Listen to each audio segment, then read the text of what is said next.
नमस्ते दोस्तों। आज हम लोग 10वां अध्याय पढ़ने जा रहे हैं भगवत गीता का। भगवत गीता में यह बताया गया है कि ब्रह्म भी पूर्ण परम पुरुष के अधीन है।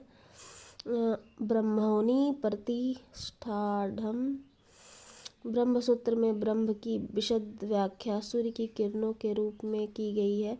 निर्विशेष ब्रह्म भगवान का प्रभामय किरण समूह है। निर्विशेष ब्रह्म पूर्ण ब्रह्म की अपूर्ण अनुभूति है और इसी तरह परमात्मा की धारणा भी है।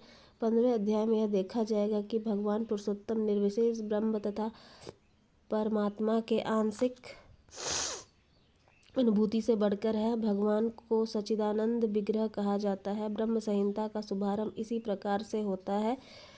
ईश्वर परम कृष्ण सच्चिदानंद विग्रह अनादिरादि गोविंदः सर्व कारणम। गोविंद या कृष्ण सभी कारणों के कारण हैं। वे ही आदि कारण हैं और सच्चित तथा आनंद के रूप है। निर्विशेष ब्रह्म उसके सत शाश्वत स्वरूप की अनुभूति है। परमात्मा सच्चित शाश्वत ज्ञान की अनुभूति है, परंतु भगवान कृष्ण समस्त दिव्य स्वरूप की अनुभूति है। सच्चित आनंद के पूर्ण विग्रह है।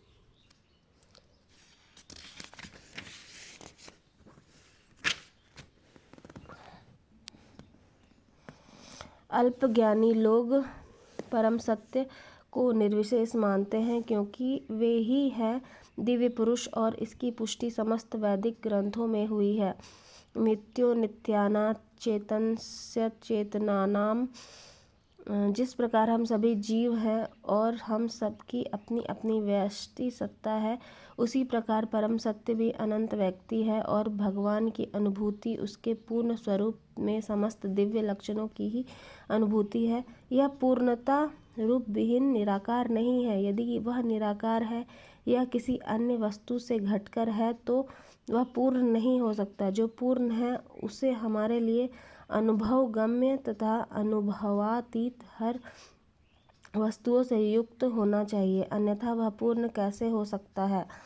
पूर्ण भगवान में अपार शक्तियाँ हैं। परास्य शक्ति विधिदेव श्रूयते। कृष्ण किस प्रकार अपनी विभिन्न शक्तियों द्वारा कार्यशील है, इसकी भी व्याख्या भगवद गीता में हुई है। यह दृश्य जगत में या जिस जगत में हम रह रहे हैं यह भी स्वयं में पूर्ण है, क्योंकि जिन 24 तत्वों से यह नश्वर ब्रह्मांड निर्मित है वे सांख्य दर्शन के अनुसार इस ब्रह्मांड के पालन तथा धारण के लिए अपेक्षित संसाधनों से पूर्णतया समन्वित है। इनमें न तो कोई विजातीय तत्व है, न ही किसी भी वस्तु की आवश्यकता है। इस सृष्टि का अपना निजी नियत काल है, जिसका निर्धारण परमेश्वर की शक्ति द्वारा हुआ है, और जब यह काल पूर्ण हो जाता है तो उस पूर्ण व्यवस्था से इस क्षणभंगुर सृष्टि का विनाश हो जाता है। शूद्र जीवों के लिए यह सुविधा प्राप्त है कि पूर्ण की अनुभूति करें।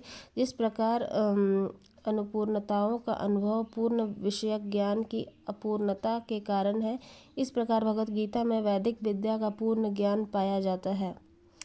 सारा वैदिक ज्ञान अमोघ अच्युत है और सारे हिंदू इस ज्ञान को पूर्ण तथा अमोघ मानते हैं। उदाहरणार्थ गोबर पशुमल है और स्मृति या वैदिक आदेश के अनुसार यदि कोई पशुमल का स्पर्श करता है तो उसे शुद्ध होने के लिए स्नान करना पड़ता है, लेकिन वैदिक शास्त्रों में गोबर को पवित्र करने वाला माना गया है। इसे विरोधाभास कहा जा सकता है, लेकिन यह मान्य है क्योंकि यह वैदिक आदेश है और इसमें संदेह नहीं कि इसे स्वीकार करने पर किसी प्रकार की त्रुटि नहीं होगी। अब तो आधुनिक विज्ञान द्वारा यह सिद्ध किया जा चुका है कि गाय का गोबर में समस्त जीवाणुनाशक गुण पाए जाते हैं। अतएव वैदिक ज्ञान पूर्ण है, क्योंकि यह समस्त संशयों एवं त्रुटियों से परे है और भगवद गीता समस्त वैदिक ज्ञान का सार है। आज के लिए इतना ही। अगले दिन हम लोग 11वां पाठ पढ़ेंगे।